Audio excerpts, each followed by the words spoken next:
A noite em Magé estava estranha, silenciosa demais. Nem o latido dos cachorros, nem o sopro do vento. Era como se a cidade inteira prendesse a respiração, esperando por algo. Algo que ninguém conseguia explicar. Foi quando o trem linha leste surgiu da neblina densa, vindo do meio do mato fechado, como se tivesse sido invocado pela escuridão. Suas luzes tremiam.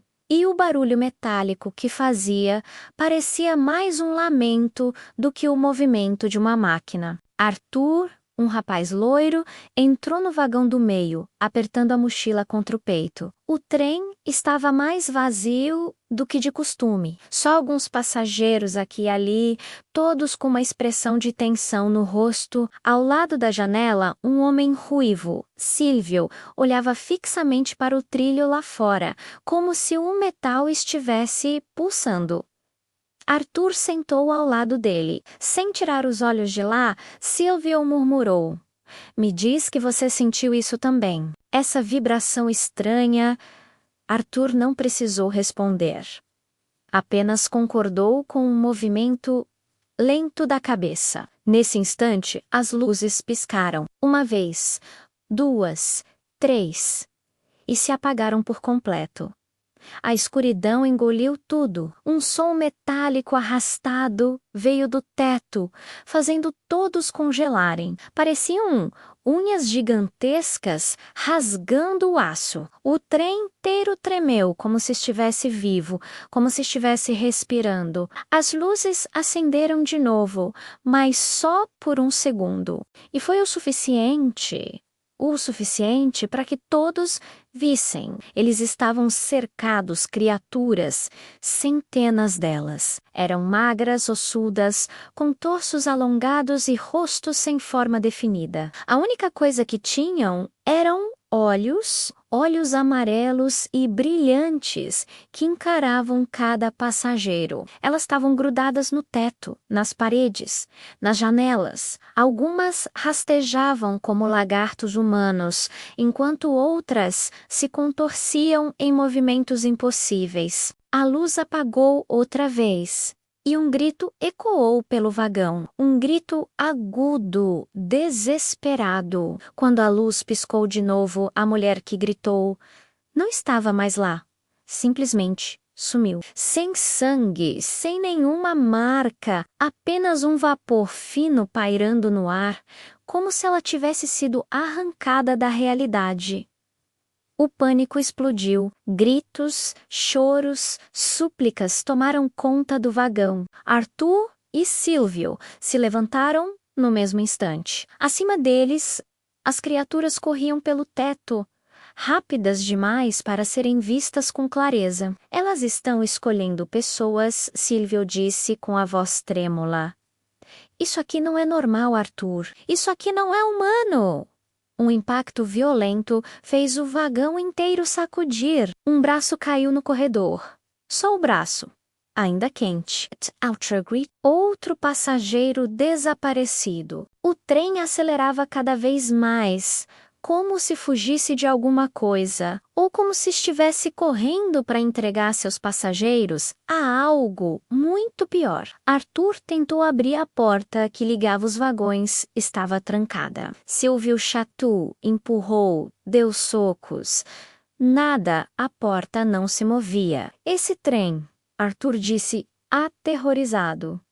"Ele não quer que a gente saia. Ele tá levando a gente para algum lugar." No teto, 3 criaturas caíram ao mesmo tempo, envergando os ossos como se estivessem todos quebrados. Elas se puseram de pé com movimentos desconexos, robóticos. Arthur puxou Silvio e os dois correram para o final do vagão. Mas a porta que encontraram dessa vez abriu, e o que eles viram do outro lado não fazia o menor sentido. O vagão seguinte estava completamente vazio, sem assentos, sem janelas, sem nada, apenas paredes de um metal que parecia vivo, pulsando levemente. Veias negras subiam pelas laterais, vibrando como cordas de um instrumento prestes a arrebentar.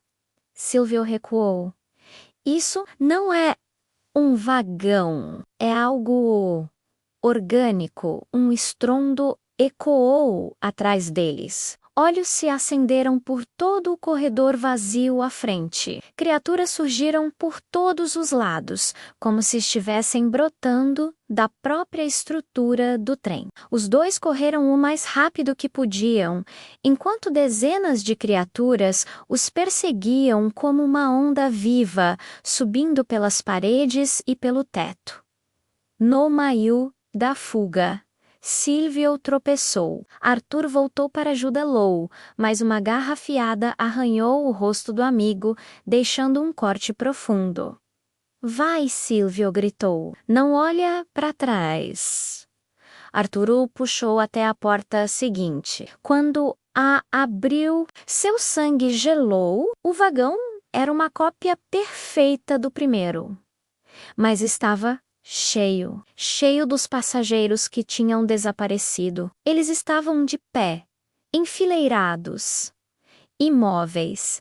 Seus olhos estavam completamente brancos. Assim que Arthur e Silvio deram um passo para dentro, todos os passageiros viraram a cabeça ao mesmo tempo.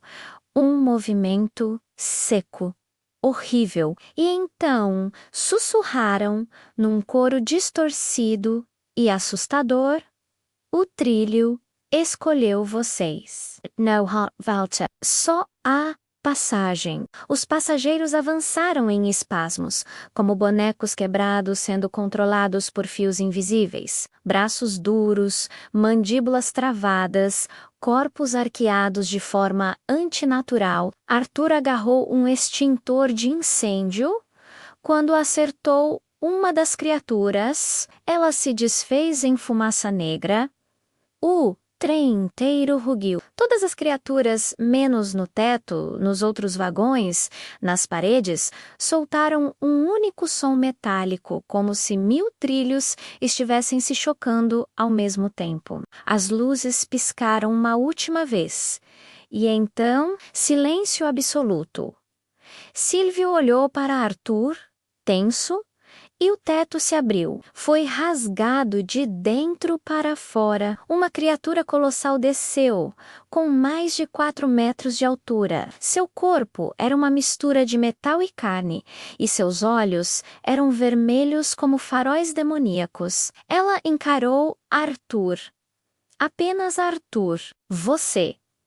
A voz da criatura ecoou como um terremoto. O trilho escolheu você.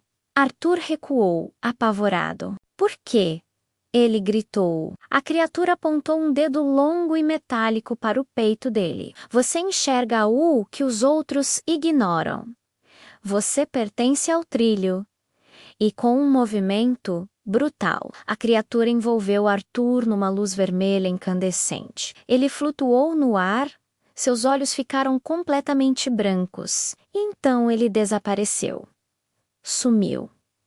Silvio caiu de joelhos, em choque. O trem parou. As luzes normais acenderam. Tudo tinha sumido. As criaturas, os passageiros, os ruídos. Silvio estava sozinho. As portas do trem se abriram numa estação movimentada de Magé.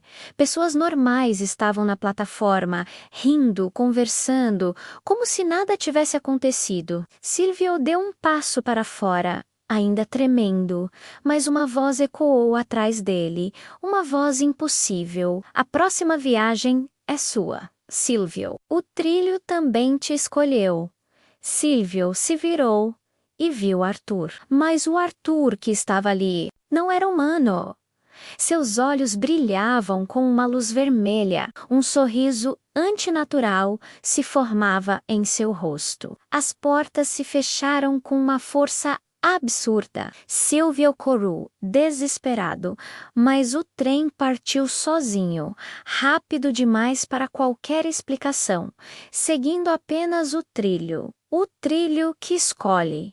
O trilho que leva. O trilho que nunca devolve. Se você gostou dessa história arrepiante, não esqueça, se inscreva no canal, ative o sininho para não perder nenhuma viagem e comente de onde está assistindo e o que você faria se estivesse nesse trem. Até o próximo Fato Sombrio Urbano. Se o trilho permitir.